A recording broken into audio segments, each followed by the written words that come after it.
6 musuh yang ada dalam diri manusia. Halo sahabat inspirasi, dimanapun Anda berada, kembali lagi bersama saya Imadi Mardana di channel Calon Inspirasi yang semoga bisa menginspirasi Anda semua. Di kesempatan kali ini, ya seperti biasa saya akan mengucapkan selamat pagi, selamat siang, dan selamat malam. Sebelumnya saya ucapkan terima kasih pada kalian semua yang masih mendukung channel ini ya. Di kesempatan kali ini saya akan membagikan 6 musuh atau memberitahukan ya 6 musuh yang ada di dalam diri manusia. Dan ini pasti selalu ada dalam diri manusia, tidak bisa dihindari, tetapi bisa dikendalikan. Apa saja 6 musuh ini? Dan sebelumnya ini berkaitan juga dan disampaikan dalam tata susila agama Hindu. Jadi tata susila itu adalah tata su itu artinya baik dan sila itu adalah bertingkah laku. Jadi tata susila itu adalah tata bertingkah laku yang baik dalam Hindu. Jadi di sini saya ambil dari pelajaran agama Hindu ya.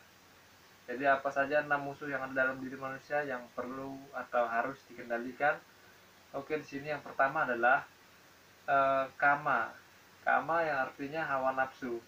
Mengapa hawa nafsu ini merupakan musuh bagi kita? Ya, karena kalian tahu sendiri lah ya, kalau hawa nafsu tidak bisa kita kendalikan itu bukan merupakan bahaya bagi kita sendiri, tetapi juga bahaya bagi orang lain ya.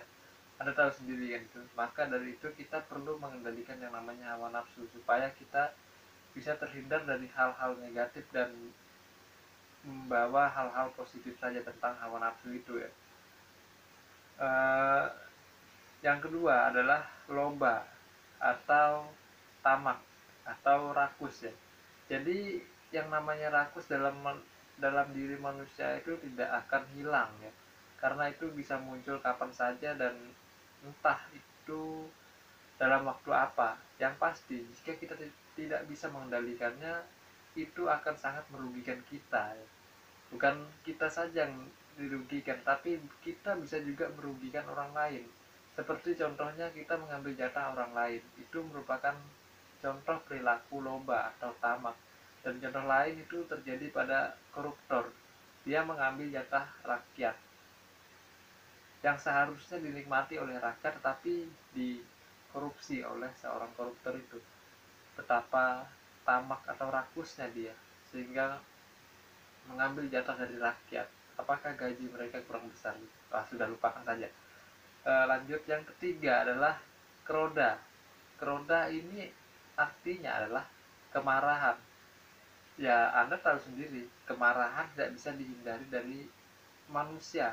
Karena manusia itu memiliki rasa yang artinya perasaannya itu berubah-ubah. Dia bisa marah, bisa senang, dan bisa rasa sebagainya ya. Sehingga kalau kita tidak bisa mengendalikan amarah kita, misalnya kita seperti api ya, main sambar sana sambar sini, pokoknya dibakar semua kita marahin, yang ada kita akan mendapatkan penilaian jelek dari orang. Wah, ini si A orangnya pemarah, si B orangnya baik karena dia bisa mengendalikan emosinya. Seperti itu. Jadi kalau kita tidak bisa mengendalikan amarah kita, sangat rugi ya bagi kita. Dan kita tercermin seperti orang, apa ya, orang yang suka marah gitu kan. Belum kita berbicara tapi orang sudah bisa menebak, oh ini orang yang kemarin marahin aku nih, kayaknya dia mau marah lagi gitu. Tapi nggak boleh berpikiran negatif seperti itu. Jika ada orang yang tidak bisa mengendalikan amarahnya, mungkin dia sedang dalam keadaan tidak bisa mengendalikan. Mungkin di keadaan lain dia bisa mengendalikan. Jadi kendalikan amarahmu sebelum amarah mengendalikan dirimu ya. Yang tadi yang berapa ya? Yang keempat ya. Kalau saya lupa, jadi saya daftar aja. Itu jumlahnya ada 6. Jadi karena sudah 4, jadi sisanya kama, loba, kroda. Yang keempat, yang ketiga tadi. Yang keempat adalah matsarya atau iri hati. Nah, iri hati di sini masuk ke musuh yang ada dalam diri manusia. Mengapa dikatakan musuh? Ya di sini dikatakan musuh karena dia itu bisa mengendalikan kita menjadi orang yang dengki. Karena iri hati itu kalau kita tidak bisa mengendalikan akan menjadi sebuah kedengkian yang akan mengakibatkan kita bisa berbuat hal-hal yang aneh gitu. Sebagai contoh, misalnya si A dia juara di kelas dan si B ini tidak terlalu juara tapi dia bisa masuk 10 besar lah. Tapi karena iri kan dengan si A, si B ini melakukan perbuatan curang. Misalnya dengan uh, cara-cara curang lah pokoknya yang akhirnya dia menimbulkan kedengkian sehingga dia mencelakai si A supaya tidak mendapatkan nilai bagus. Itu contoh iri yang menimbulkan dengki. Tapi iri di sini juga ada yang menimbulkan hal positif. Ya seperti iri yang menimbulkan motivasi diri supaya bisa seperti orang yang kita irikan itu ya. Semoga Anda bisa mengendalikan maksarya ini supaya tidak menjadi pribadi yang iri lalu menimbulkan kedengkian ya. Semoga tidak terjadi ke Anda dan tidak terjadi ke saya juga. Yang kelima di sini adalah mada. Berasal dari kata mada mungkin ya. Mada itu artinya kemabukan. Jadi di sini kemabukan itu maksudnya seperti tidak bisa mengendalikan diri saat terjadi sesuatu kepada kita. Sebagai contoh misalnya sedang bagaimana ya contohnya dia? Mada, kemabukan. Intinya dia mabuk dengan keadaan dia yang saat itu tidak menyenangkan dia lah. Seperti itu ya. Sebagai contoh misalnya di sini saya ambil si C, dia minta duit kepada orang tuanya, tapi karena orang tuanya dalam keadaan yang ekonominya tidak memungkinkan untuk memberikan memberikan uang kepada si C itu, lalu dia ngamuk, tidak melihat keadaan orang tuanya. Ini adalah mungkin contoh dari mada atau kemabukan. Yang keenam atau yang terakhir, yang yang terakhir adalah moha.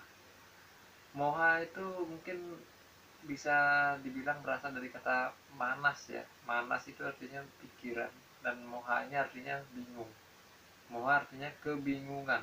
Jadi moha adalah kebingungan yang ada dalam diri manusia. Ini merupakan musuh bagi manusia juga. Tapi kalau kita bisa mengendalikan itu akan sangat bermanfaat jika kita bisa mengendalikan pikiran kita supaya tidak menimbulkan yang namanya moha ini. Kalau kita terjadi moha maka ya pokoknya parah lah ya kalau misalnya kita sampai mengalami kebingungan ini, tidak bisa mengendalikan dan mengontrol diri. Maaf tadi salah sebut. Ya yang mana sudah pernah saya sampaikan, pikiran ini mengendalikan kita. Apa yang kita pikirkan pasti akan kita katakan dan pasti akan kita lakukan.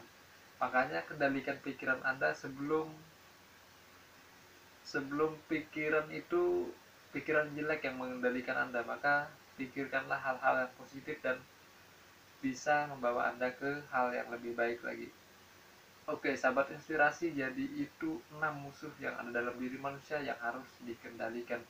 Jika kita tidak bisa mengendalikan 6 musuh tadi, maka 6 musuh tadilah yang akan mengendalikan kita menjadi yang pasti menjadi orang yang tidak baik kalau kita sampai dikendalikan oleh 6 musuh yang tadi saya sebutkan dan tadi saya jelaskan. Maka dari itu, mari kita sama-sama mengintrospeksi diri supaya kita bisa mengendalikan 6 musuh yang ada dalam diri kita sendiri, sehingga saat kita bisa mengendalikan 6 musuh dalam diri kita sendiri, kita bisa membagikan kepada orang lain untuk bisa menulari atau menginfeksikan ya hal-hal baik yang ada dalam diri kita supaya orang itu ikut termotivasi, supaya orang itu ikut berubah seperti hal baik yang kita miliki. Oke, mungkin itu saja ya sahabat inspirasi yang bisa saya sampaikan di kesempatan kali ini. Mungkin panjang kali lebar ini ya, sudah 10 menit ya. Mungkin, tapi saya senang bisa bicara seperti ini, sehingga melatih saya dalam berbicara, karena saya suka bingung ya kalau sudah berbicara itu. Mungkin mengawali suatu pembicaraan itu biasanya agak gampang, tetapi ketika sudah di tengah saya mulai bergelombang gitu, mulai bingung apa yang saya sampaikan karena tidak menguasai materi yang pertama, dan kedua mungkin gugup dan seterusnya. Jadi cerita ya. Oke sahabat inspirasi, semoga apa yang tadi saya sampaikan bisa bermanfaat dan bisa ditangkap maksud dan tujuannya. Jika ada salah tutur kata dalam penyampaian, saya mohon maaf, dan selamat pagi, selamat siang, dan selamat malam. Sampai jumpa di video berikutnya. Salam inspirasi.